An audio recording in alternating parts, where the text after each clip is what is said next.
Hey everybody, good morning and welcome back to Reaper Pro Tips with me, your host, Ann, Disembodied Hands, Quindy, Disembodied Beard, John, and Clavicus, who resubbed for 49 months. Thank you! All the finger hearts. I gave my writing coach finger hearts yesterday and she laughed. Yeah. Oh my god, my calluses. we did bar work last night, hanging from the bar in CrossFit, and my calluses are all like rough. They're all like, you abused us last night. Hi, Moonlight. How's it going? Bing. We working on your bunny, dude. I'm going to make him look like a Silver Martin bunny. And I figure he's like a mage rogue is kind of what I have in mind for character class. Rogue mage. Lets me do a little bit flashier than just rogue. But his little finger really makes it looks like he's about to cast a spell. He's either saying, or he's about to get... But the fact that the thumb is out makes me think it's... Pachoo. So first I was going to make the hand glow, but now I'm debating doing a spell effect. But we'll see. But first of all, I have to figure out... Because I had colors, like, kind of decided, and then I was like, oh... So now I'm, like, debating. Very debate. So much debate. But I guess we'll just work on his fur... And we'll consider our color options as we go. Because I have to figure out who he is. Complete with Pew Pew sound for Magic Missile. Arcane Trickster, there we go! There we are! Alright. Our psychic brainwaves are connecting. Yeah. So, good. Oh, Kiki, you bringing your chew? Bringing your chew back here? Hi, Keekers. Good girl. The Keekers is visiting. She liked my brainwave noise. Do you like these? Is that the noise that attracted you? She's like, I'm just interested in what you're doing, Mama. Yeah, good girl. All right. Well, cool. My brain is saying blue for something, so we'll just kind of like figure. For a primary color, like the main color, I kind of am still thinking blue. But like I said, I want to do his color scheme. So let me look real quick. Get my Silver Martin.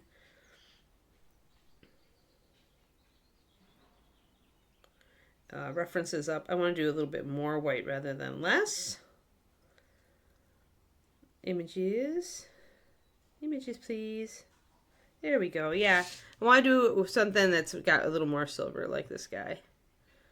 I think he's got black but silver on his paws. Everybody's got little white toes though, you know. But yeah, I want a lot of white, I think, around the ears and the eyes and the underside of the face. So there's a Pudgy Bunny. I like that guy. He's pretty svelte. He looks like he might be. Yeah, this is my favorite color of bunny.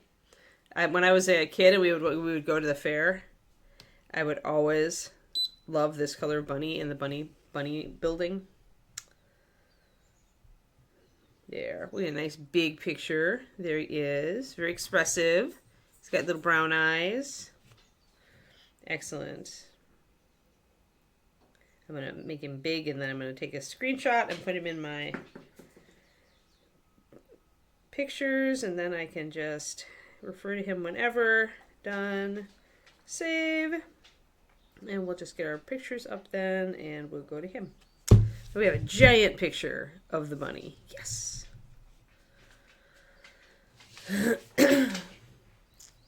Oh, Moonlight got streamed to Reaper, huh? Awesome.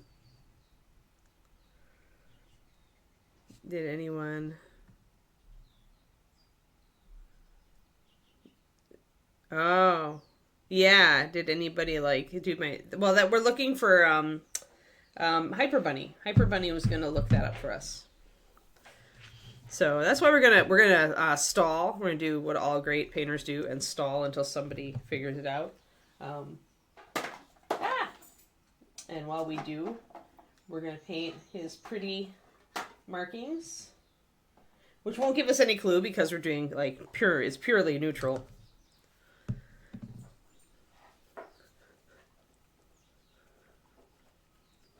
But yeah, part of me still wants blue as main color. And I gotta figure out the shirt. Yeah, because it's a hard call because really, actually, you want to do something a little more vivid for the hood probably to draw attention to the face because the face is so dark. Although we will have white markings, which will help a lot. That's why I want to get these markings in first so I can see.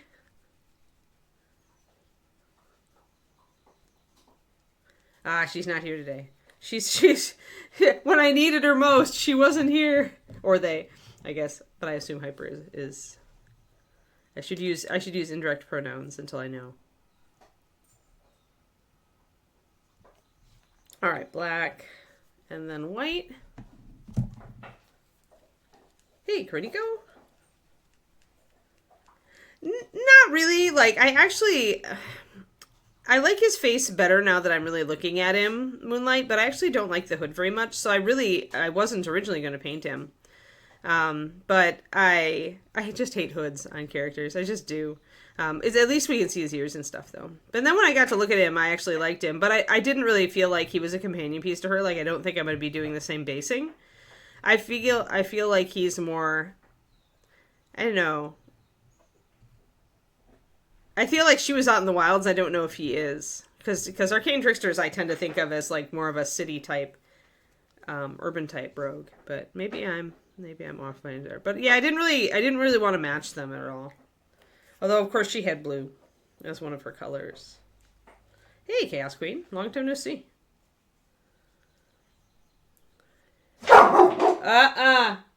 Shh. You want to go to your crate? That's right. Be quiet. Good girl. Get your chew. Good girl. Sorry, Little Miss Barkathon has been going off a lot lately. Yeah, it's my thing. I don't like hoods on characters, but he does have a really good face, which I didn't realize at first until I looked closer at him. So I like him more now. Hey, Kerniko. You fell over stuff in the garden. Oh, no. Oh, no. But yeah, so I didn't really have a concept of him as, like, her companion. I was doing him kind of in a vacuum. His own thing. Because her we did more with a pattern like a wild hair. Like, I looked that up. But here, I'm like, I kind of wanted to do the Silver Martin and thinking of him more as an urban, more as a, city type. Actually works for that, like a wild hair for the ranger and then a domesticated bunny type for the city rabbit.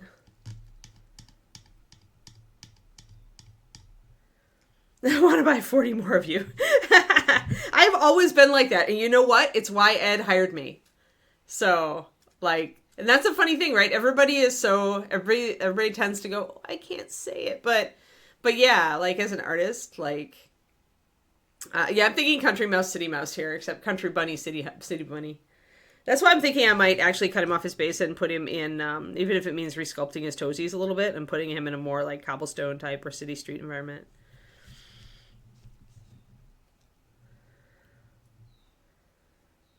Ah, week off for your anniversary. Nice! And painting for ReaperCon. Yes! Super awesome! Yeah.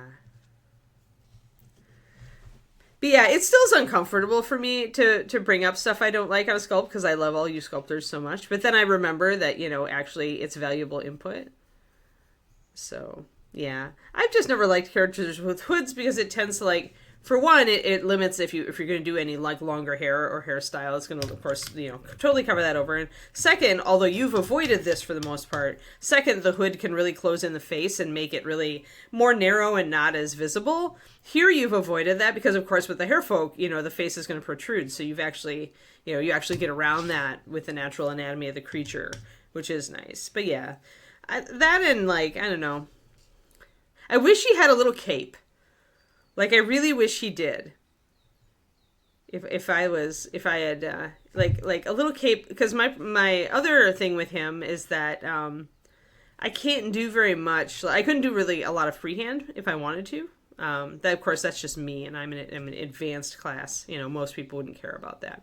But with mages especially, I really like to have a little more room to kind of do a magical symbol or something that shows what they are, right? Something magical.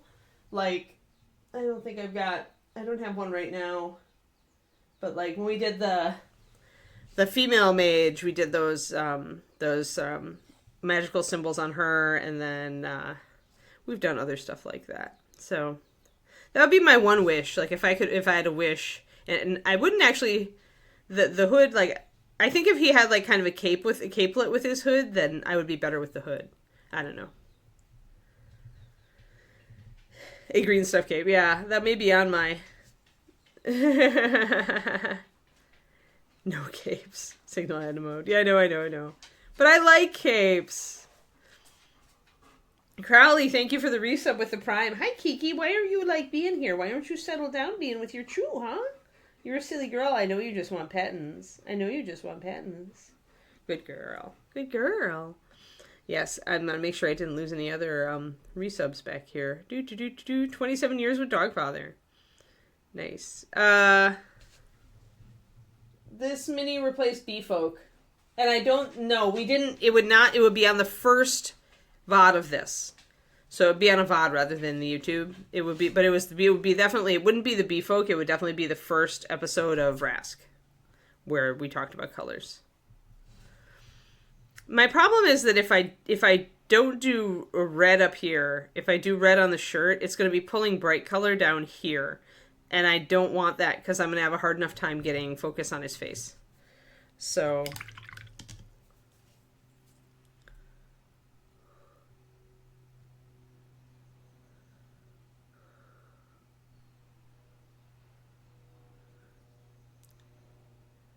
yeah, I was thinking more capelet. Like something dashing, something musketeersy.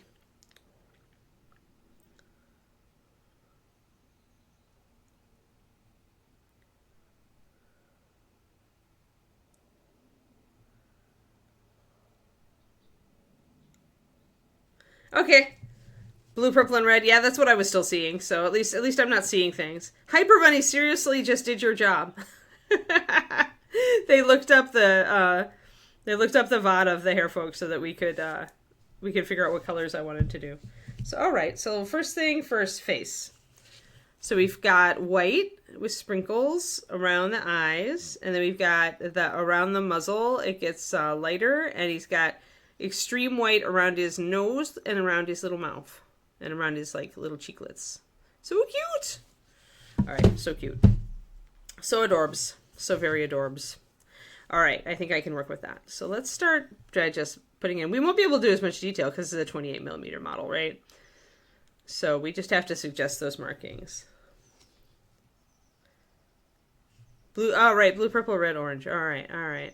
Yeah, that orange actually tweaked my memory. You know what? I need a finer brush.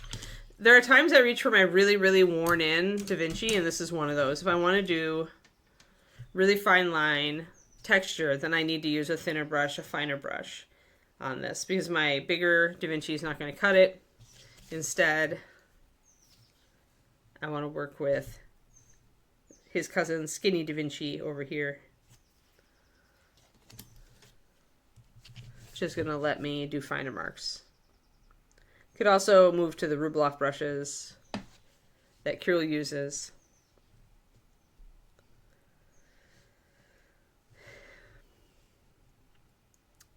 And how I do this, let's see here.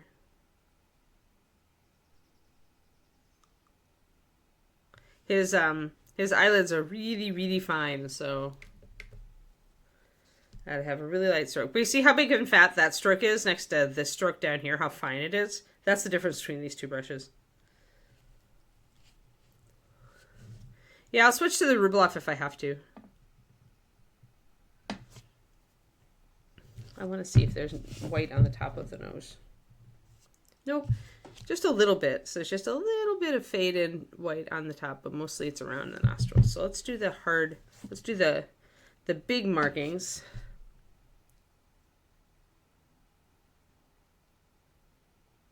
And then we can put some finer markings in. And looking at this, it goes, and he's got very little room because we've got again, we're 28mm, so we have very little room to do things like kind of extend the white toward the nose like it would be. He's going to kind of have a reverse mask, right? A reverse bandit mask.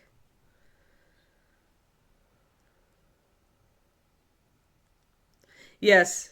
Yes, it's all good. Seriously stepped up and did the stream homework. I think I'm remembering what I wanted to do now. I think I wanted to actually do a blue, a lighter, like a lighter, brighter blue, but with purple shadow.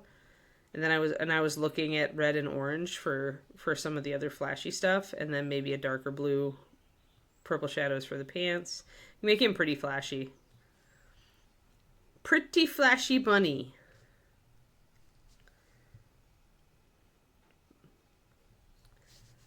It's all coming back to me now. So we have to outline his little nose in white. And we have to outline his little mouth.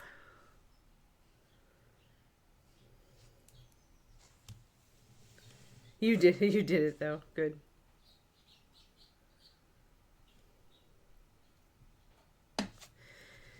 Yeah, part of me just wants to do, it really wants to do the blue up here, but then the other part of me is scared that that means red, orange down here, and that just says to me that it's going to be difficult to pull the eye up there. But maybe these really stark black and white markings will help us.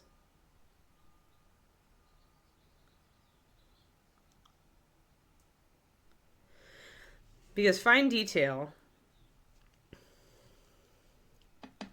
draws the eye just like bright colors do. Tight, clustered, tight detail. Which is why freehand can pull attention away from other parts of your model if it's not in an appropriate place. Let's get a little chinny chin chin under here. Just trying to block in his little mouth. Gotta get that little eyelid in there too.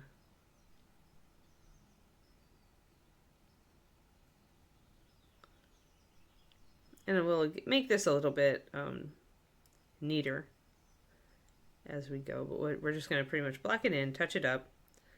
His eyelids are looking weird because they're white. I need to make that whole thing, because bunnies don't really have a visible eyelid like that. So I think I'm gonna do a little bit of gray in there. Hold on, that black and white doesn't sit well with me. I think we need a gray, between these areas. There we go. Now I can come back in and do the white.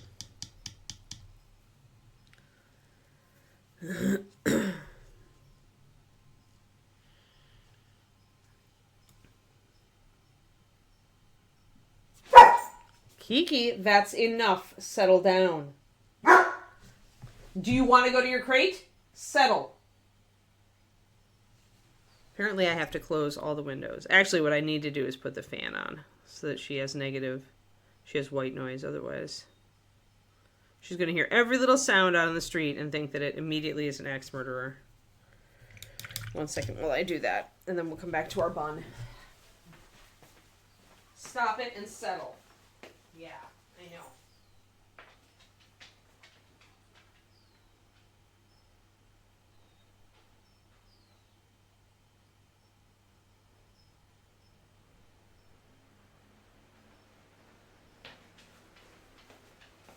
There, now we have some nice white noise. She's used to white noise when she settles, so it's like she's hyper vigilant as far as what's around the house. It is really annoying. Yeah, it's probably her least desirable trait. Is that she is hyper vigilant. She has that protective thing going on. Or she's just bored. That's the thing, is that sometimes, she's like, it's morning, I had my walk, but I really needed, another half hour of playtime, but I'm not going to get it because it's the weekday. So, I'm going to be a pain in the butt because I've got too much energy. That kind of thing.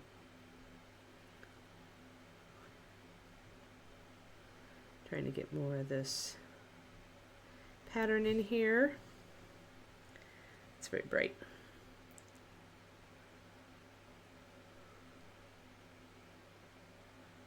Yeah, you guys wanted brighter colors for this.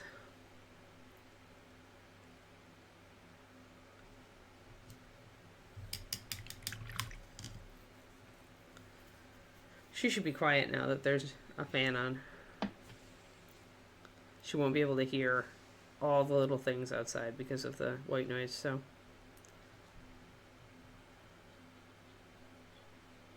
it's actually something I had to start doing when we were traveling with her. So now that I've got gray around the eye, I can bring in a little bit of black. But mostly I'm going to bring in, I want to widen that eye a little.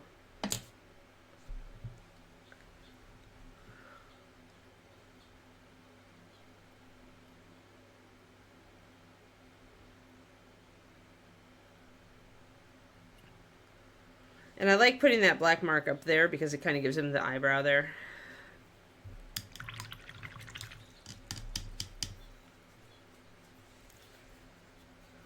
I think I want to thin my white a little bit more too after I've got the really bold white parts in. Because I've only got this about a 2-to-1, which makes it really very strong. And to get more of a fur texture, we're going to have to thin it a bit more.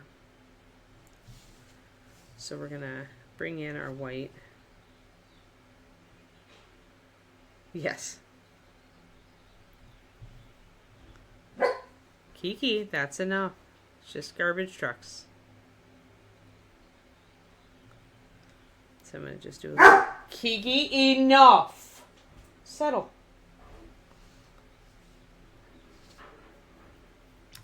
Now she's hearing the garbage trucks through this window.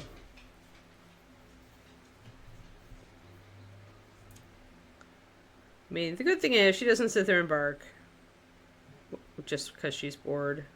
Like, she doesn't, she usually will stop after I reprimand her. But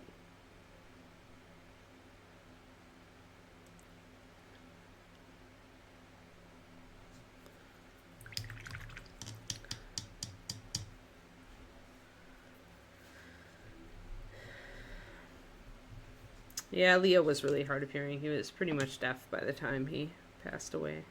It's hard when they lose the hearing.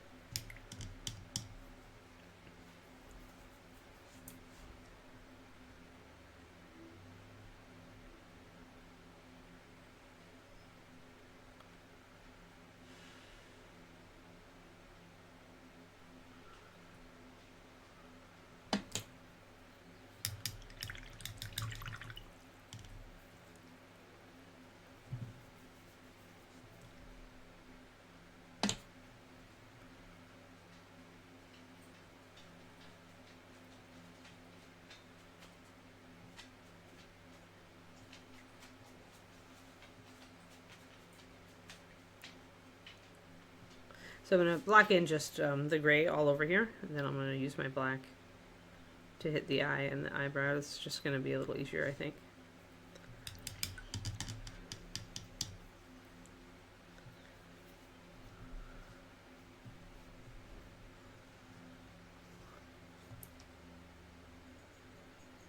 Yeah, I love my animals, but part of me is going to be happy when I don't have one again for a while.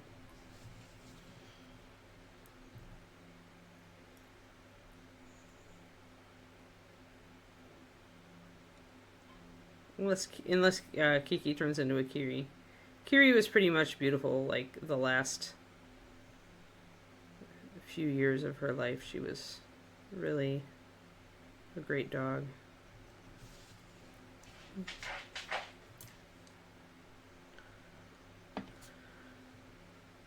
This one's just got more energy. So we get that eye in there. And we'll get that eyebrow. I kind of look at these and make sure that I've got enough of the eye here.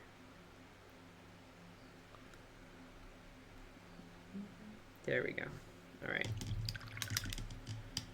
Oh, I bet Krinika, they're like, look, she did it again! We can't leave her anywhere!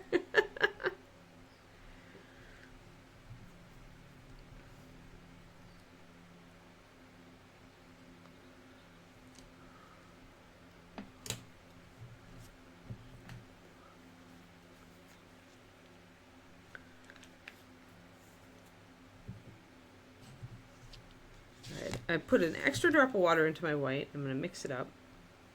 This should let me get a lot more of a subtle look for the fur pattern, because to get that kind of blended effect, I want to be able to do hairs that almost blend in and look like silver. And to do that, you want really fine hairs to start to blend in those edges. See those little tiny hairs. We won't be able to do something that tiny, but we can at least suggest more of a fade, and that's what you would do for that at 28.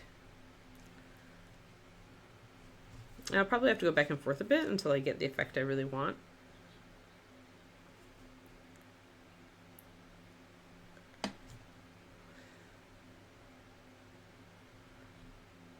I just imagine your cat's taking bets on like how long it'll take you to like trip over something, or there's mommy going again. There she goes again.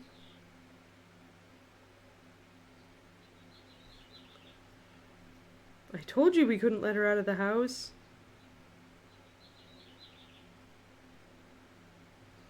So I'm going to carry that because the Silver Martin here does have a lot of white, even though that takes it almost to the nose. But that's cool, kind of cool, because it bridges the features. It's kind of the opposite of what you would do with a normal human face, where you would take a shadow here and run it down the side of the nose instead of a white marking.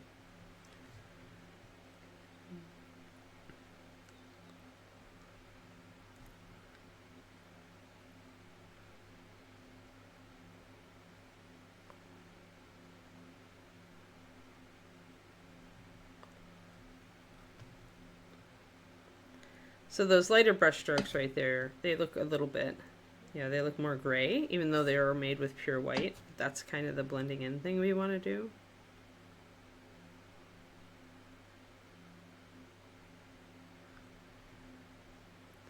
That's a little too much. Too much. So now I can take some black and thin it down a bit.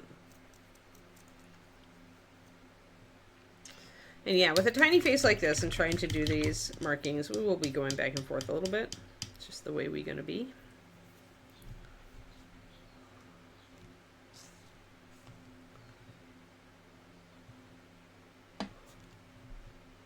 Remember to prioritize for Reapercon.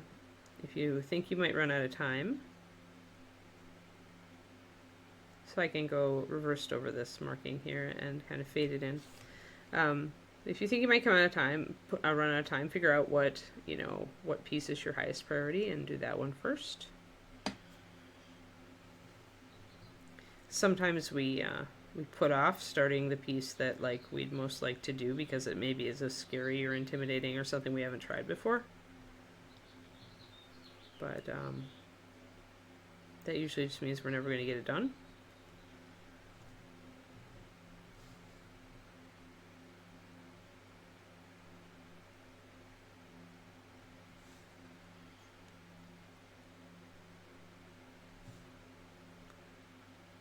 Now we're getting there.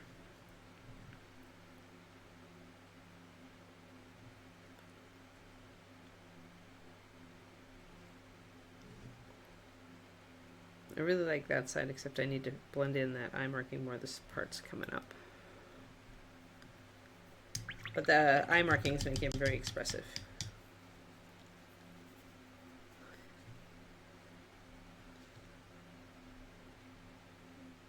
Oh dear.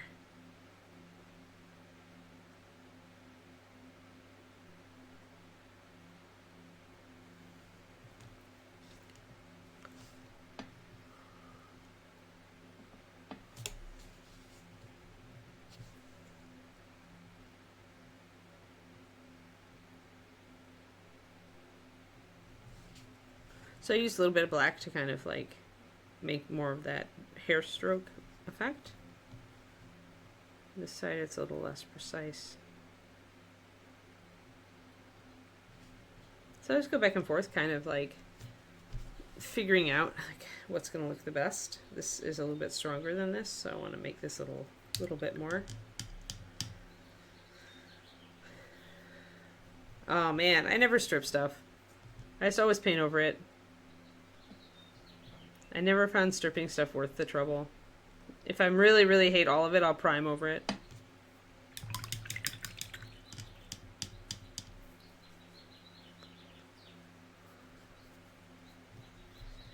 But But usually when I'm not happy with something, it's a very specific part that I'm not happy with, and it's just easiest to just paint over that part.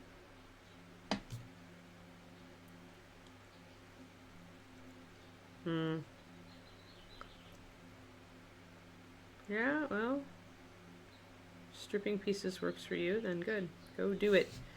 I just can't do it. Like,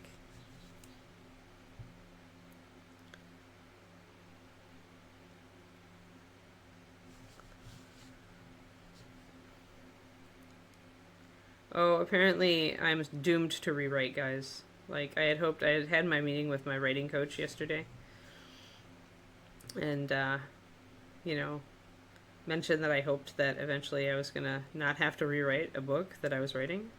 And she told me that people with individualization in their top 5, which I have it at 5, almost always rewrite their books. And I'm like, no! But apparently it's because it's important for people like me to know our characters really well in order to inform the action. And most of the time we don't have a really good grasp on our characters and exactly where they are until the end of the book. And that's why we have to go back and rewrite it. Because the first part of the book will just be like not consistent with the character because we won't have been that into them yet. I was very sad. Very sad. Yeah, scraped off paint when it's too bumpy. Yep. Yeah, see, my paint doesn't get bumpy just because I always work so thin. So for me, it's an easy call to just prime over if I really hate all of it, or because it's not going to fill in any detail. There's just no way because I work so thin. Yay, buddy.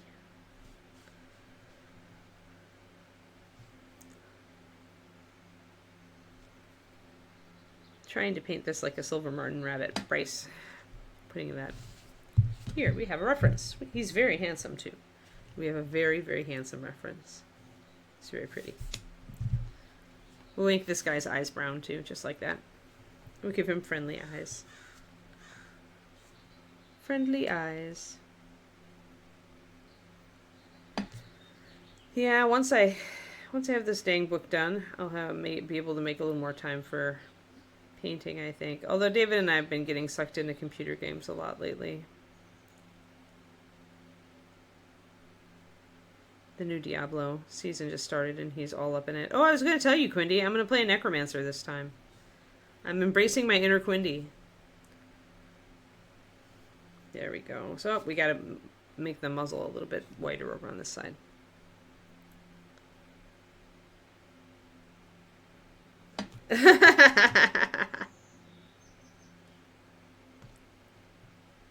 Oh yeah, that tells me how bad it's gone for sure. If you notice texture, you know it's bad. I notice that I'll only get texture if I get really impatient and start slinging thicker paint than I should, and just be frenzied about fixing something. If I back off and take my time, then I usually won't get that. But yeah, it gets pretty bad. Luca is against stripping models. I did not know. Really? That's weird because, see, it does satisfy mine, and I want to start fresh Shadow Raven. What I have found is that when I strip it, it never gets everything off, and that just makes me just frenziedly angry because I'd have put so much wasted time into the stripping that I refuse to do it. It's not going to be a perfect result, and so I'm like, why? I'll just prime it. I won't be able to see any of the color then. Priming is good enough for me.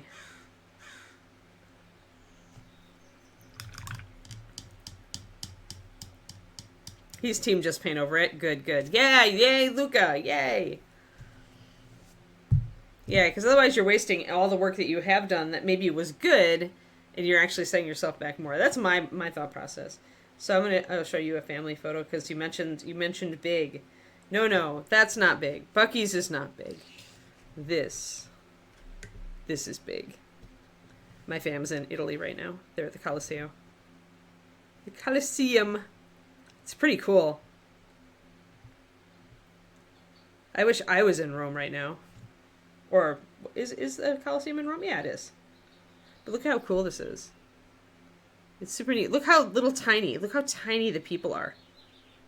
Look how tiny those people are. I can't get over how tiny the people are, how big this thing is. And I assume like all the underpinnings here used to be like gladiatory waiting rooms and things like that. It's pretty awesome. Pretty darn cool.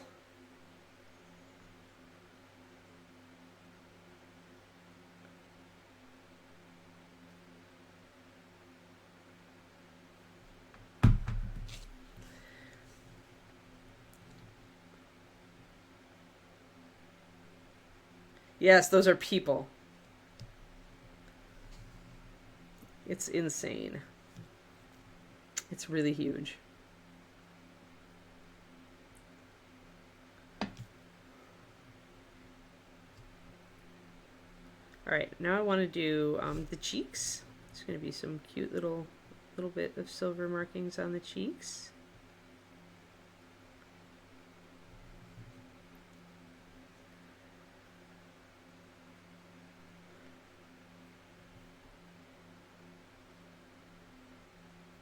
Sometimes you just gotta suck up the travel unpleasantness and go, Trev Shadow Raven. I am avoiding going to Singapore for that reason, because oh my god, like 12 hours away, time zones, jet lag, plane trip, crazy talk.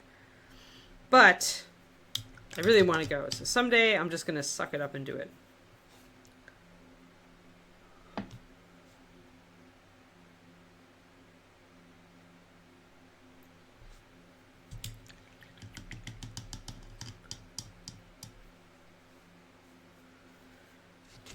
Oh, Luca's abandoning us today? Well, bummer.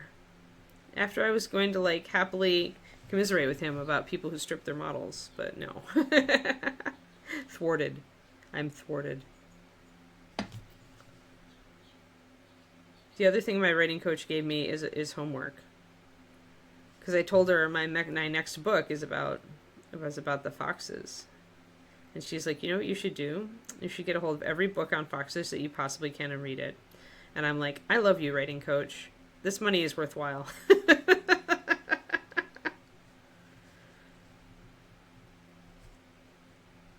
Well, actually, I am afraid of flying, Shadow Raven. Don't say that. You never know, but I am afraid of flying. Like, I have, like, moments of pure terror in the air, especially when there's turbulence. And every time I go to get on a plane, I just wonder if I'm going to go down in a fiery ball of doom. But I decided a while ago that I could fight against that. So I have been working on fighting against it. It is a difficult skill set, but you can do it.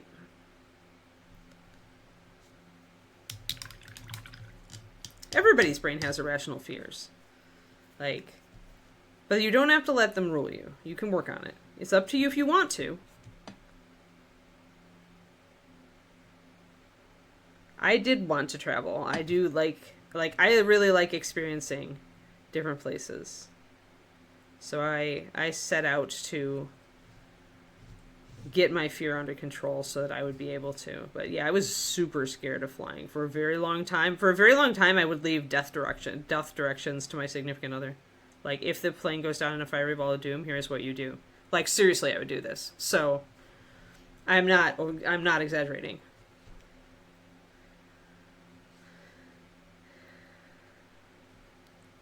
Yeah, no thanks. Although the air disasters are very, very few and far between. But my hyper, like, paranoid brain would immediately say, yes, but you can always roll a 1. You can always roll the 01 on the percentage chances. Then I get his chin a little bit more gray there. And this is turning out really nice. No. I don't do much TV at all, Bryce. It's not the media I most prefer. Or movie. I don't go to movies generally unless it's something I've been really waiting for or really looking forward to.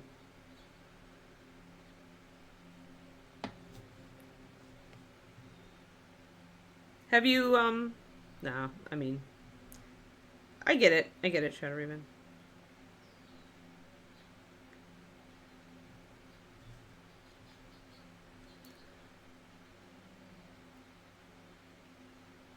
I hope at some point that, like, you can find someone to help you with that.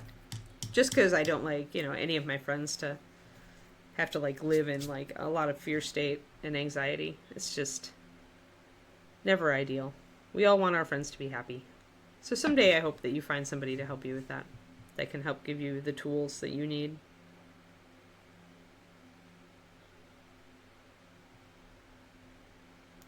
Whenever you decide it's time and you have the resources. Because we would like to see you at ReaperCon.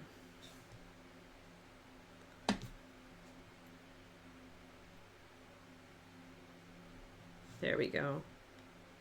I like those markings.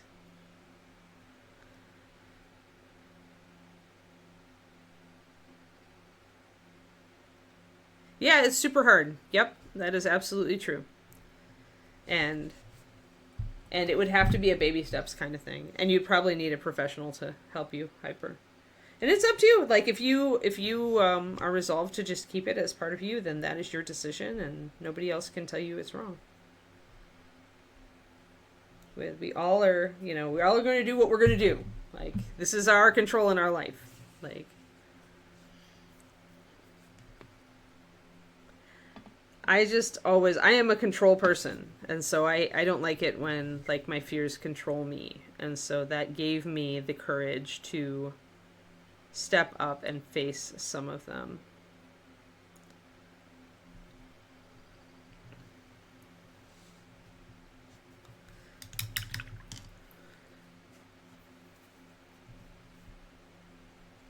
Oh, okay. I see. Interesting, Bryce, yeah.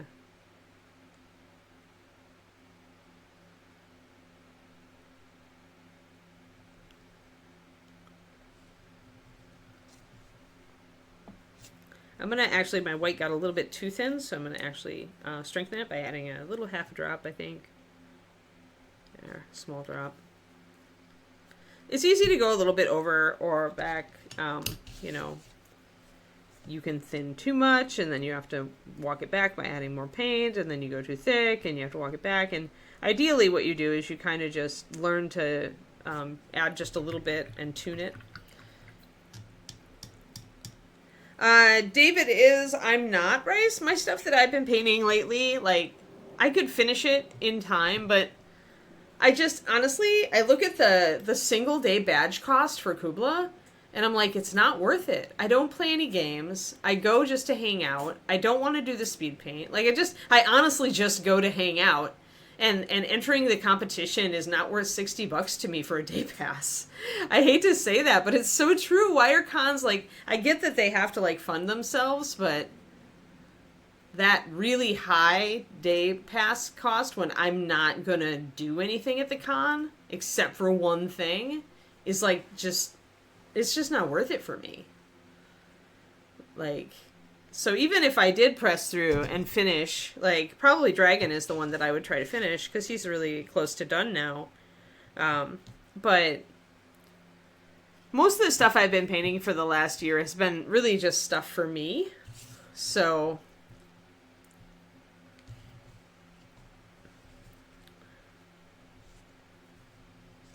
alrighty, so hello, Casual Painter. Yeah, that's one of the ones I've been painting on my own stream, Casual Painter. He's a 3D print. He's a crystal dragon, obviously. And I was just working on all the crystals over here, and then I need to finish some more over here, and finish, like, his skin and scales parts. Then we can work on the base and the underthroat area. But yeah.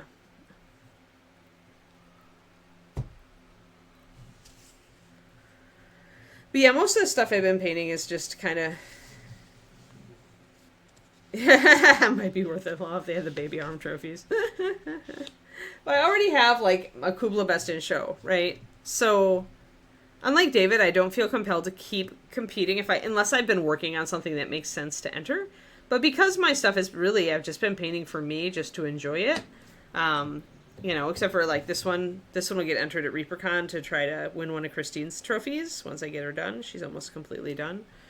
But so I haven't been, like, pushing myself on anything. I've just been kind of enjoying painting a few models, which is totally cool and valid way to deal with my hobby right now. But yeah, so that makes it, like, kind of a no.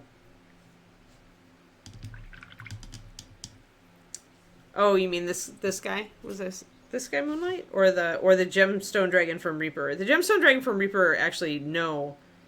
Because it got very monotonous very quickly. It's pretty much was the... that's why this one's cool, because it's just a bust, so I don't have nearly as much to paint.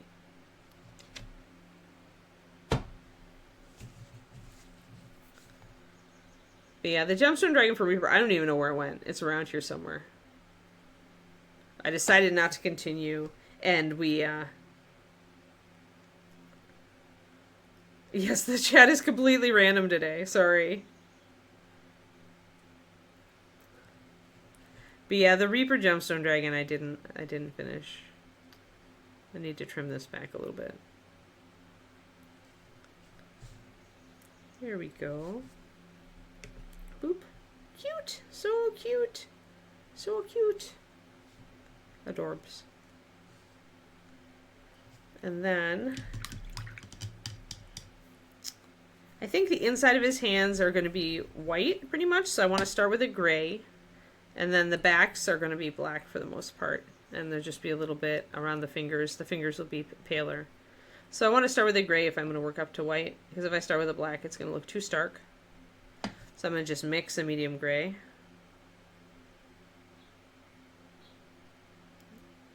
with my black and white.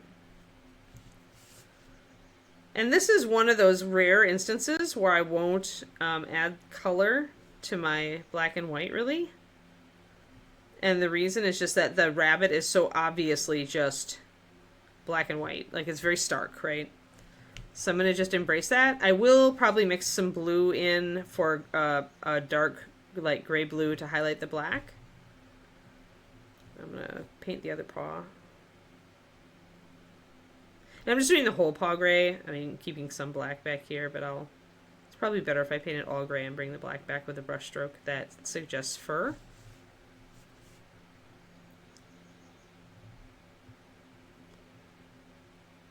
But yeah, I like this bust. This is enough gemstones for me, and it's almost too many. But yeah, I'll be down there, Bryce. I think we're coming down. David and I'll be coming down to. I think we're. Are you going? I guess I should ask that, Bryce. Are you going to be there this year? Because David and I were going to go out to dinner with Matt DiPietro one of those nights, and I think we were looking for people to go with us. Because Matt's coming down.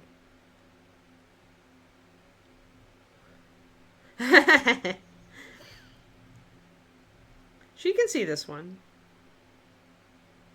She still won't know if I will magically give it to her at ReaperCon. She doesn't know which mini she's, you know, I have to gift her a mini at some point, but she has no idea what mini I might decide to gift.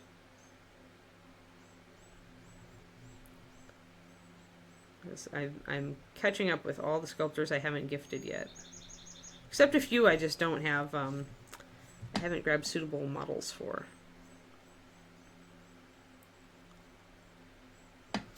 And we'll get his little paws.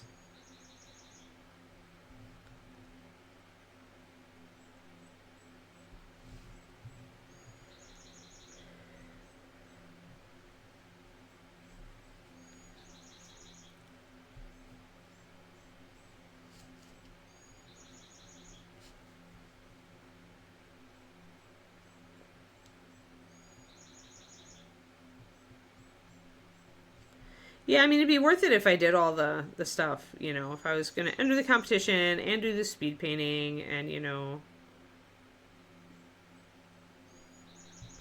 But.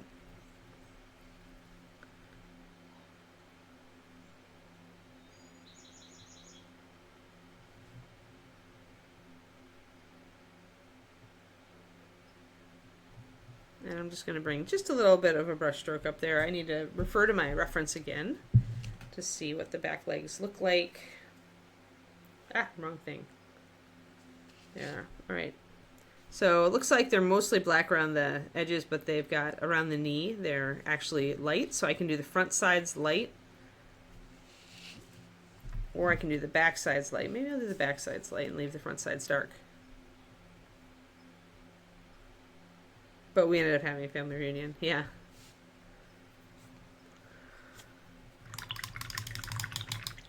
Well, it would be sorry not to see you there. You would totally be invited to dinner. I don't know where we're going yet. Dave and I have to find a place. That's not too far away because I think judging is that night, so we'll have to go a little early and because he'll be judging. I don't think I will be. I didn't, yeah, because if I'm not gonna do anything, and also I don't want to leave Kiki all alone for hours and hours.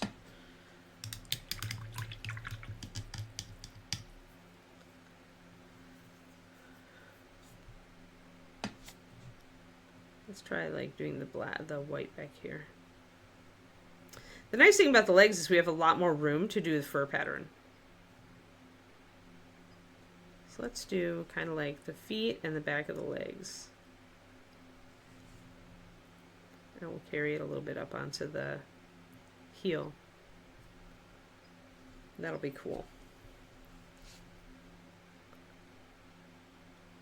Yeah, you can totally use us to enable use us as an excuse to enable you to like sneak out of your family reunion. Bryce, I'm all for that.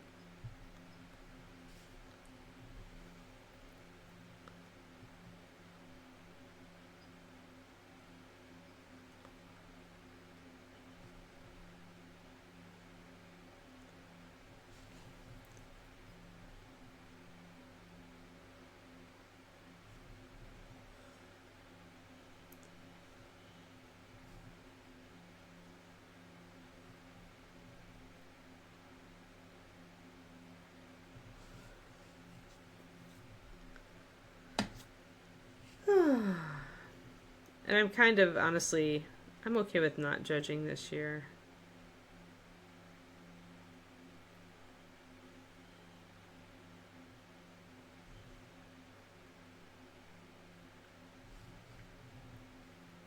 I'll just leave David and Matt to wrangle it, and Michael climbing.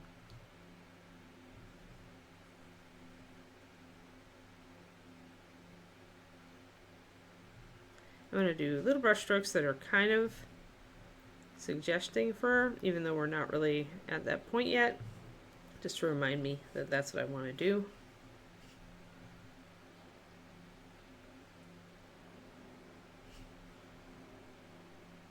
Yeah, I don't like disaster movies or any of that stuff. It's close enough. It's like there's stuff like that in the world. I know it exists. I don't feel the need to like put myself really close to it.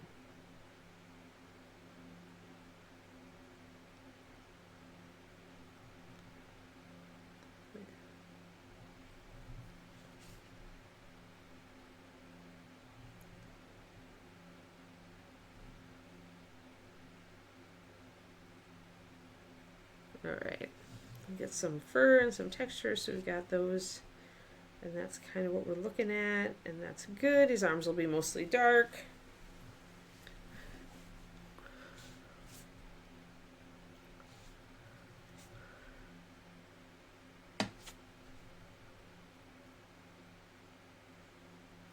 So I was surprised yesterday after my writing coach told me to I should read Fox books and watch Fox documentaries. And I am shocked that there are really no Fox documentaries. With how popular that animal is, I went on Netflix and then I just Googled. And I really didn't find anything. David pointed out that I should look for animal TV shows and then see if there's a Fox episode. But seriously, with how popular foxes are, how has there not been a Fox documentary? Seriously. Why is this missing from reality? I do not understand.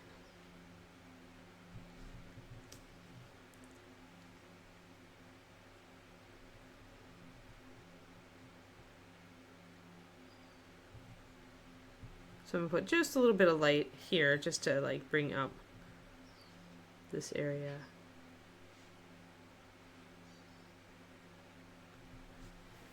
And then I gotta do his ears.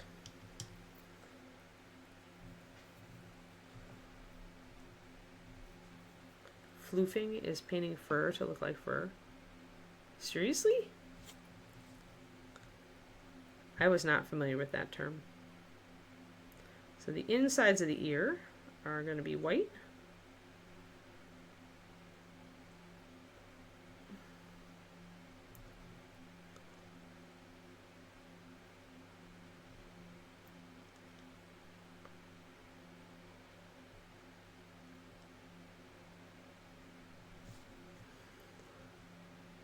We'll leave the rims black.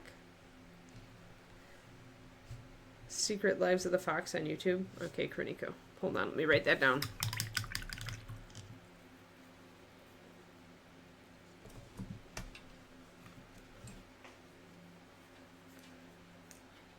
Yes, Foxymentaries need to be a thing.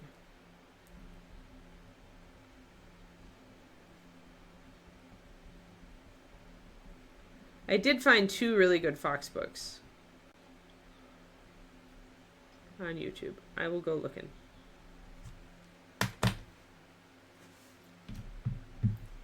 The fox book. There's one that that actually was endorsed by Jane Goodall, and I was like, okay, definitely.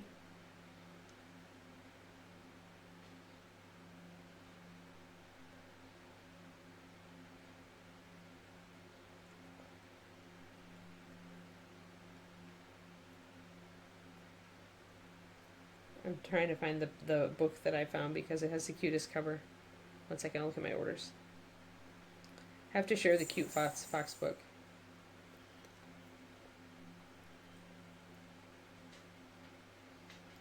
It's called The Hidden World of the Fox, and it has the fox, and then the fox. The cover completely sold me. It completely sold me. Apparently the, yeah, Foxymentaries. Exactly. But why are there not more? Like, so many people love foxes, Kiki. There's tons of things on wolves, and people love wolves too. Right? What's wrong with it, Papa? Why are there wolf ones and not fox ones? I don't know. I don't know, Papa. You good girl. I'm painting this ear, though, Papa. I paint this ear. Yeah, good girl. Now she's put hair on my fingers, trying to get actual hair on the rabbit.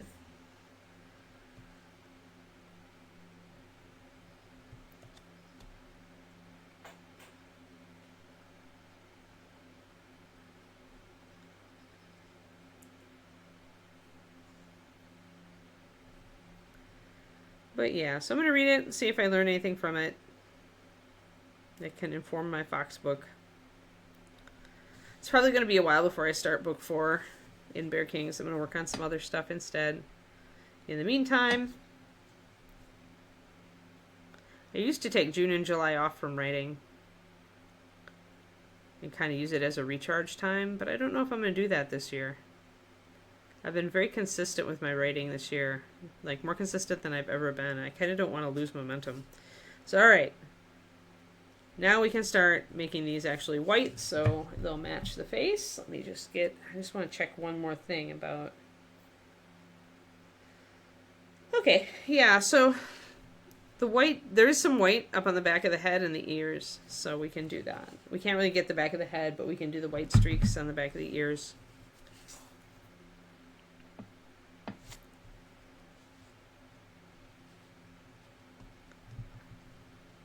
I'm not interested in dog videos, really.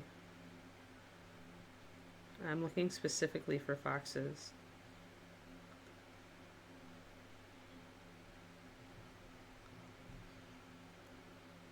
I just expected science to have more. I expected you to have more for me, science.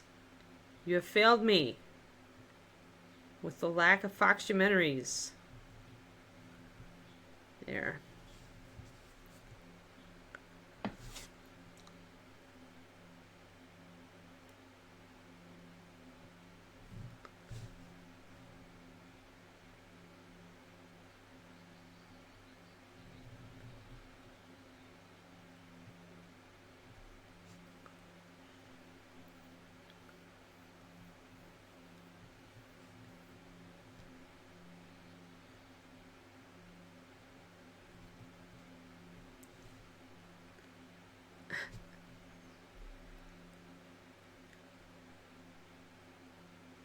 Yeah, maybe. I'm going for realism, yes. But you would, in fact, never discover what the fox said. Yes, yes. Apparently they They bark and scream. They have unnerving noises.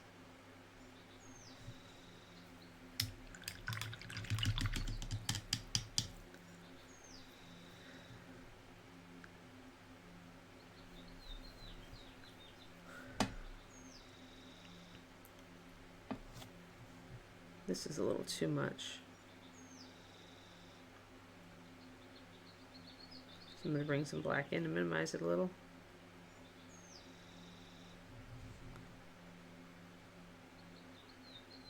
Went a little too far. That happens often. I'll be like, this looks good. I wonder if more will be better. And then more isn't better. There. Just little bits. Yeah, there. Perfect. All right. Now we'll go for our white.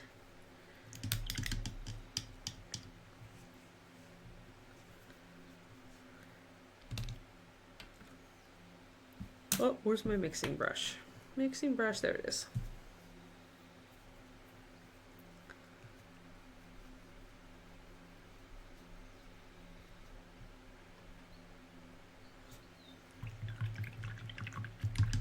Hey, Kodiak.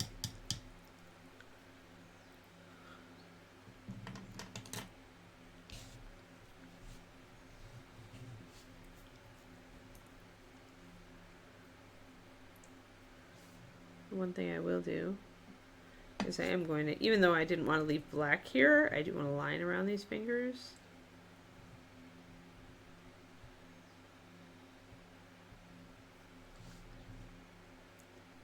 Except my paint is too thin to line well.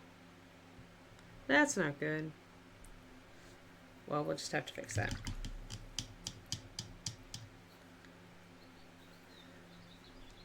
Uh-huh. I'm sure they're terribly intimidated by the house cat, yes.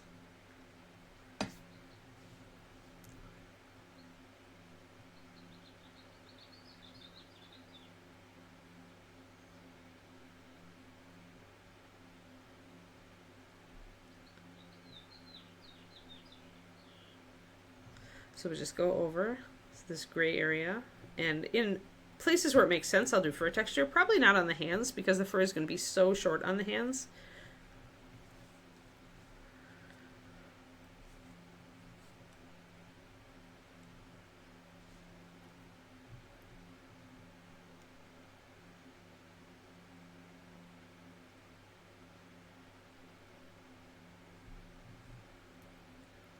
And one thing we're going to do to link these areas together with the gray shadows between is we're going to glaze.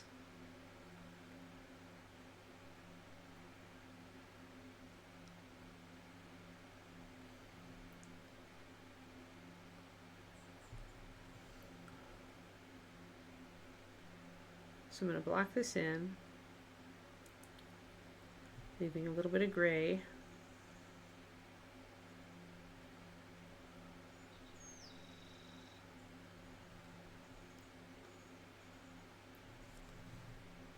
And then when I've got this white blocked in, I'm going to glaze it.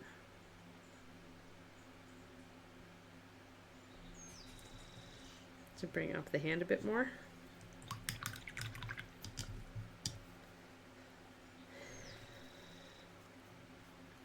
Yay, next 90-day challenge, yeah. Let's hope it's a good one.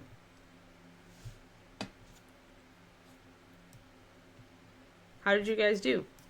Like, does anybody know how they do in the 90-day challenge, or do you only know the winners?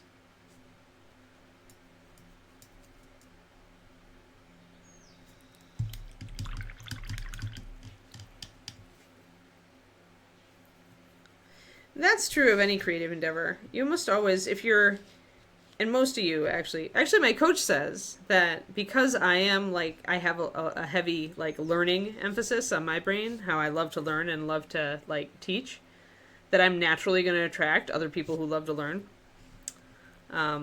So if you have that in your brain, you are very likely to get bored toward the end of creative projects, or even in the middle if you take too long to execute.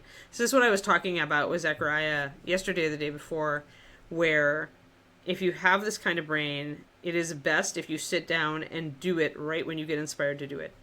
Like, instead of thinking about when you are going to paint a Harefolk twistodoma, you should sit down now that you're excited about it and looking up rabbit pictures. You should sit down and actually start one today. Or you're going to maybe just get bored of the idea and just never do it. Because that is something that we fight. That anybody with a brain that loves to learn tends to fight this, because the next shiny object will come along, and the next thing we can learn comes along, and right away our brain is like, oh, I don't think I can learn anymore with this other thing. And it's wrong most times. Like, you can always learn more about a subject, but your brain is like had that initial dopamine learning period where it's like learning all these new things and there's so much information, and it gets kind of drunk and then it runs off. So if you have this kind of brain, then it is very, very smart to not delay working on your project. And in fact, to get it done early, if you can, because you are less likely to get bored with it.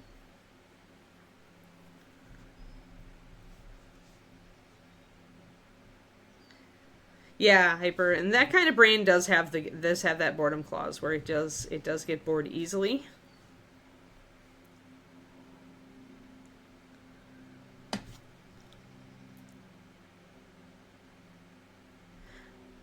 I will be able to write, like, I think that this book took me too long to get going on, because I fought myself a while and wasn't sure this is the book I needed to write.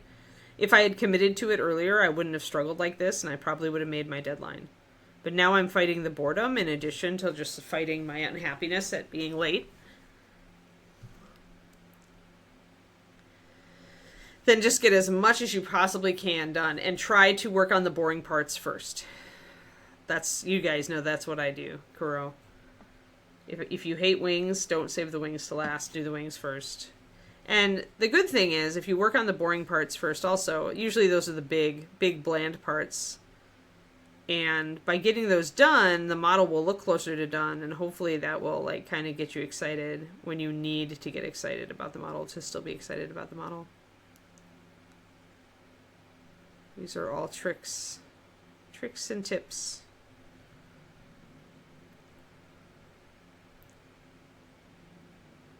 Because there is stuff you can do about this. You always can try to trick your brain.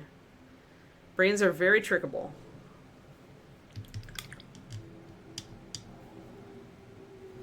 Yeah, they need to get out on a paper, Chaos Queen. The only way they're ever going to get out of your head is for you to, like, sit down. And if there's something keeping you from doing it, try to figure out exactly what is keeping you from doing it.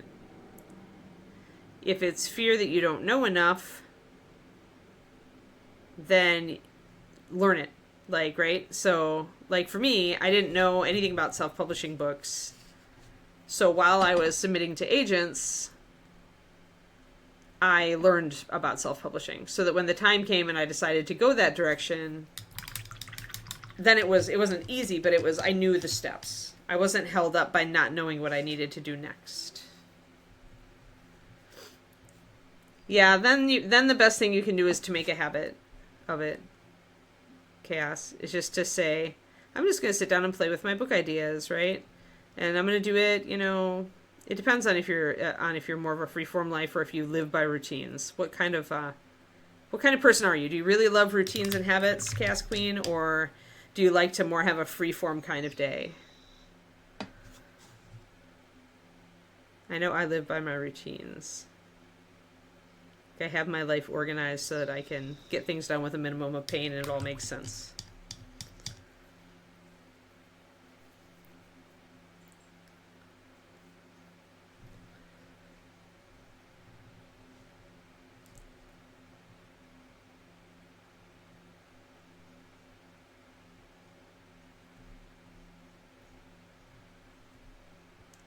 Cool. Excellent.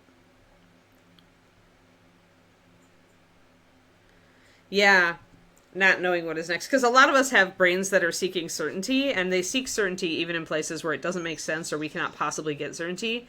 If you haven't written your first book, you're not going to have any idea what comes next, right? You're not. But I can speak from experience here. I was like, oh, well, what's going to happen after I write X? Well, when I wrote X, I got ideas for like other things, right? So now I know that. But your brain has no way of knowing that until you actually write the first book.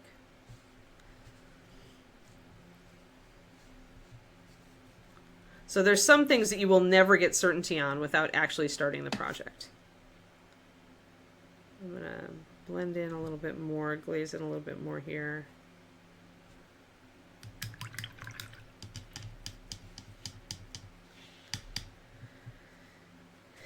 Yeah, a lot of us want to be 100% sure before we put energy into a thing, Chaos, but in reality, it's very, very rare to get 100% sure, and you're much better at executing at 80% sure. I mean, if you need help on plotting, I would recommend studying screenwriting. That's what I did. If you need help on characterization, there are a lot of good books out there. Often it's just fear holding us back, that we're going to write the book, but they're not going to be good, that it's going to suck. But all of us, like I just said, I'm on my third book, and actually it's more like my, as far as number of books I've written, I've actually written like 5. But the first one will never see the light of day, and the second one might see the light of day, but it's a totally different thing. But it's only by like doing the thing that you learn the thing. And fear can hold us back because we're sure it's going to be bad, but I mean, that's what rewriting is for. That's just the thing. You don't just write the book. You write the book, and then you go back over the book and make it into the book you always wanted it to be. Because once you have the rough draft, you can tune it. And for those of us who are good at criticizing ourselves or our products of our creativity, which is most of us, that can actually be a pretty rewarding time once you get past the fact that, I didn't do this as well as I wanted to, but that's fine because nobody is seeing the book but you. So there's no fear about it. Nobody's seen it yet. You can fix it. You can make it even better. Like, it's kind of like just getting paint on the model like I'm doing here and then just slowly making it better. Like, I'm still not happy with this hand, but that's okay. I'll just keep working at it. But there's a fear holds back a lot of people from writing. Fear that when they start the book, it's not going to be the awesome book they have in their head. And it never is the awesome book you have in your head. Not at first. You have to make it that way. So after you write the book is when you do that work. There are very few people in this world that write a great first draft straight out the gate. Like, there may be a couple, vanishingly small number of people who can do that at this point.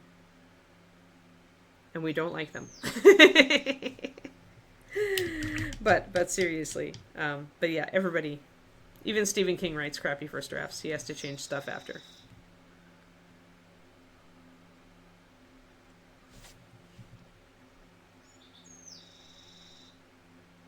Yes, and that in that case, when I have responsibility as number 12 on my Clifton Strengths, and it always feels like it's higher than 12. It feels always like it's in my top 10 because responsibility tends to take over your life a lot. It tends to really, really like be strong. And so if you have a really strong sense of responsibility, then what you need to do, much as it may be painful, is you need to understand that you have a responsibility to yourself and the dreams that you have and the things that you want to do. And that those things are as valid as other things. Because it's very easy to let responsibility to others take all your energy away and then feel sad because you don't have anything left for your book or whatever, right? You'll feel regret. And often, again, this can be a fear factor where because you're quietly kind of afraid that the book will be bad, you let your responsibility take control because then you can feel good about all the stuff you're doing and you don't have to feel bad about the book. I speak as somebody with a strong sense of responsibility who has pulled this on myself numerous times. And in fact, I still do. My coaching, the last couple months has been on like the fact that I feel so much responsibility for the Patreon that I let it suck up all my energy and don't have any energy left for writing. And that's why I haven't been writing as many words on my books. So hi, my name is Anne and I'm a responsibility addict. I'm working on it. Oh, cool. Oh, responsibility is number 1. Yeah, you're going to have you, if you've done Clifton Strength stuff, then, it might be worth looking into, you might have to I don't know if there's this info is out on the web, but there's the strength can be all of your strengths can be in a thing called a balcony or a thing called a basement or something in between. And the balcony means your strength is operating in the best possible way for you, and the basement means that it's detracting from your life. And then you've got this balance zone in the middle where you're making progress, right? Good therapy session, yeah. Like, I honestly got to say that my Clifton Strengths coaching, like both the micro coaching that I do with Coach Terry and now the big coaching that I'm doing with Coach Becca, like, they are really helping me understand where I am tripping myself up. And the great thing is that since I'm creative in more than one way, it doesn't just apply to my writing, it totally applies to my painting as well.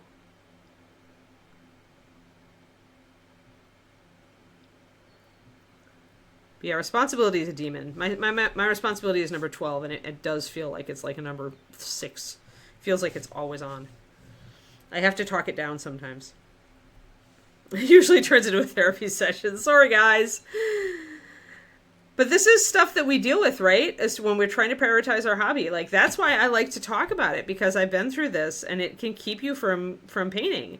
And it can make you feel worse rather than better. Although it feels better in the moment because you're doing something valuable, and you never regret doing those things that are valuable for other people. At the same time, like, sometimes you have to take you time, and it can be very hard to do that when you have a lot of other responsibilities, especially, and this tends to be a thing, when people in your life are used to you dropping things for them. I had to fight this with my dog club. Like, this is something I'm only barely, like, getting out from under now, is they had gotten so used to me doing, putting in a lot of hours for them, that when I started stepping back, they were angry. It's like, dudes, I just gave you, like, 14 years of my life. Like, a lot of energy and passion and everything, right? Like, back off. Seriously. Like, that was my, like, at first I felt guilty, and I'm like, no way. Like, anybody who gets 14 years of somebody's life should be pretty happy about that. And they shouldn't be reaching with greedy paws for more.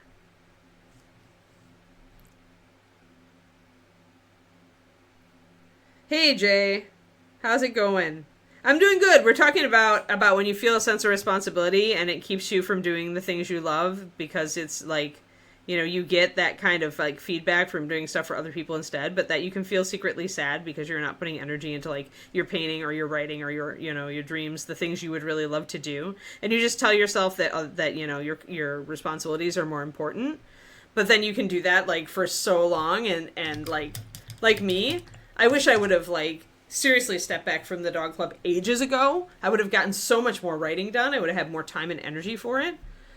Like, right, yeah, and it's hard though, because you get in this habit, because like, especially if you also like don't think very much of yourself, which I had a very low self-esteem like for part of my life. Like, if you feel like helping others gives you value, that can be super hard to break. Like, super hard. Because then it's like, you need those people to tell you that you're awesome, right? Because you don't believe that you're awesome. Yeah, oh man, there's so much here. So much loaded here. Yeah, but don't set yourself on fire to keep other people warm. That's totally it. Right, they should be, right? They should be, like, nominating me for an award or something for getting their butts out of, like, and building this with them. But instead, all I get is kind of this little, like, implication that they're, like, resenting me for stepping back. There we go. So there's that nice white ear coming up. And now his ear, that's really cool. I like that. Yeah, bye, Crowley. Sorry. I'll do therapy for you next time. Crowley's like, I don't need therapy. I'm awesome.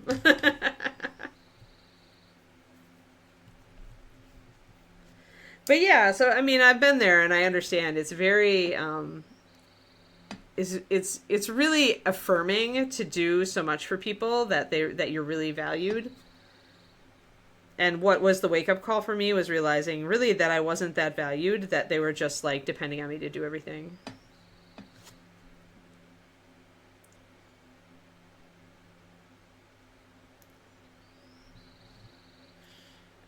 There we go. So I brought a little bit of black in here and just glazed it to give us a little bit of more depth here with the ear.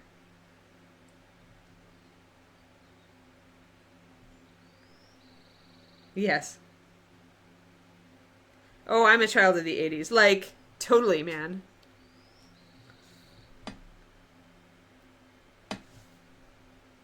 It's in my verbal patterns for sure. The word like.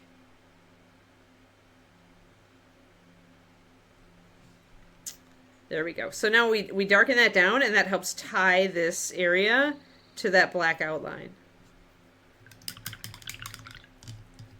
Oh, you totally do. All right, Crowley, we'll work on you. Right. That means that other people are going to have to step up, and they, yep. Yeah, they don't know. Yep. Yep, exactly, Twistoma. Except that I've tried over the years, Twistoma, to get other people, like, to teach them, you know, the stuff.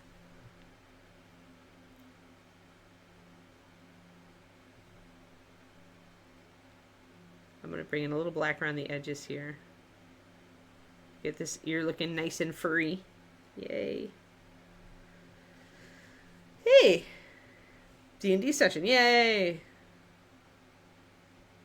Not well-crafted prose, though. That's all right, Richard. Still a valuable thing. The person who keeps the notes on the campaign is always, like, MVP in my book. Because it means that I didn't have to do it.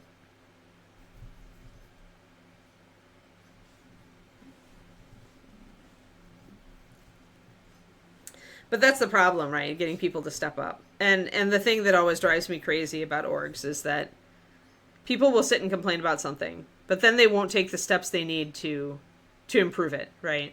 Like, they won't step up to actually help fix the thing. They expect someone else to do it. They expect to just complain and have someone else fix it. That is always, like, that's the thing that makes Anne just go, yeah. Yeah.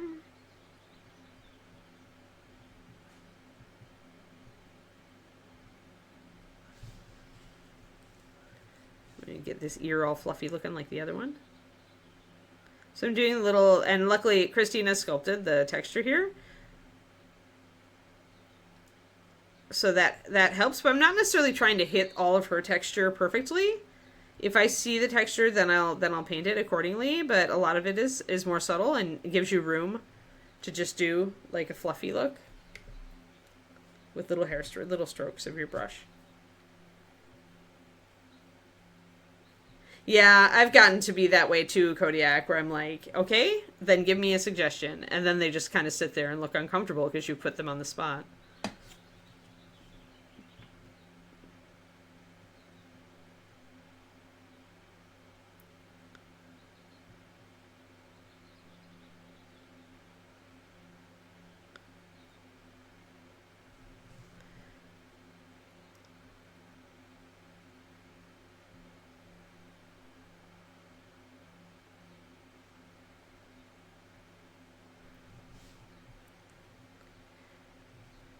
But yeah, I've mostly been trying to, like, do a not my circus, not my monkeys with the dog people lately.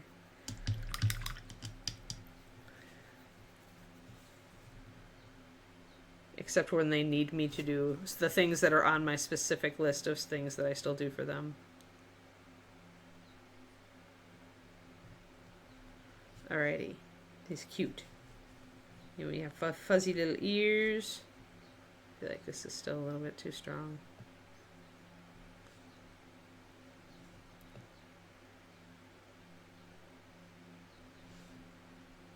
There.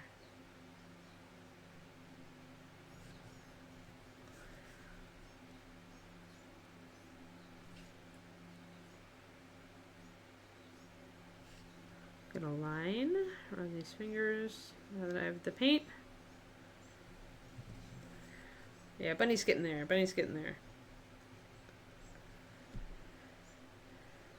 You needed the therapy session. Yes, Quindy. No problem. Yeah, sense of responsibility is a hard one, right? Because on the one hand, having a sense of responsibility helps, like, make us a good person, right? It helps keep us, like, it keeps us involved. It makes us valuable to others. It lets us give service to others, right? Which is really a valuable thing. in general, but it can absolutely bite us. So we have to watch out for ourselves too. And that's the hard part, right? Because especially with today's society, doing things for yourself is always labeled like selfish. Even when they're trying to make it sound good, it's like, do something selfish for yourself today. And I'm like, wait, how about just do something nice for ourselves today? How about give ourselves as much time as we give other people? That's why it's like, I'm kind of like not going to KublaCon this year, even though I'm like, part of me was in my brain yesterday going, it's the local miniatures con, you should go, you're you. And I'm like, but I don't have to go. And I don't really want to go this year. And my soul isn't in it this year. So I don't think I will.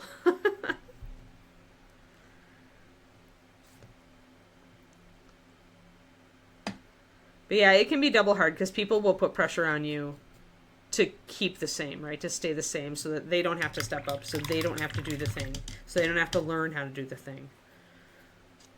Or they'll believe they can't do it. Sometimes they honestly feel like they can't learn it, right? But, you know, when you're not there, they'll have to, or they'll have to find another way. And that can be good for people sometimes. Although they may blame you for it. But then it's just like, you know, I have my things I need to do too.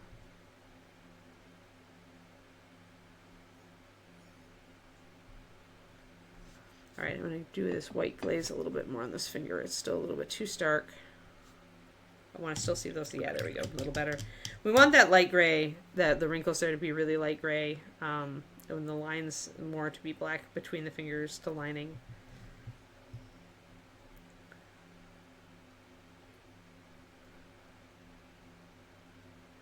Yes. It does show the gym you care about the hard work. Yes. Yeah, that's all that matters. Like I used to have a player in the last werewolf game I ran that really wrote down like all the stuff that happened, and before the game started, he would just, when all the other players were there, he would actually read from his journal to remind them all what went on last time.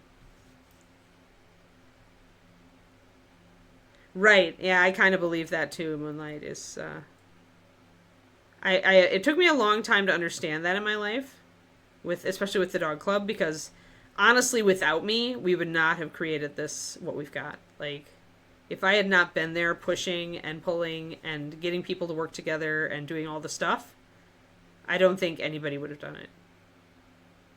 And it was valuable to me. I wanted our Shiloh Shepherd org to survive, and so I did the work. But there definitely the time is now as far as me stepping back. So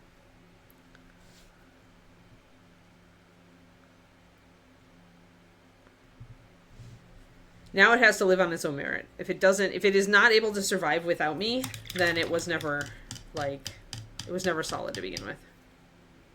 Yep. Yeah, and you know I like to teach people to fish, so I still do a few things for them. I still track all the genetic disease in our breed, and I do those disease risk reports. And I'm still a breed warden, so I still look at breed proposals and tell the breeders like if there are any red flags or if it all looks good or whatever. And I still do. I still go to litter evaluations and do the testing, help with the testing of the puppies, because that's fun. Not as much as I used to, though, because it's a lot of travel, and now I've got a puppy of my own.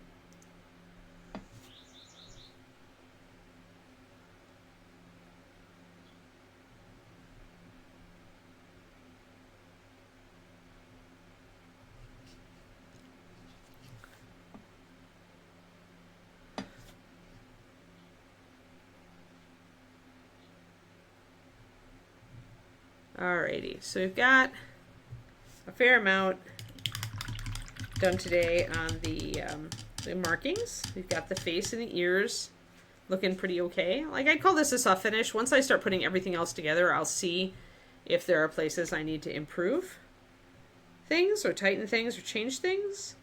We'll continue with the white fur probably next time and get the rest of it blocked in. And then we'll have to make decisions. Then we'll have to make, decisions! Decisions about what the hood will be as opposed to what everything else will be. So I'm getting there. I'm getting ideas.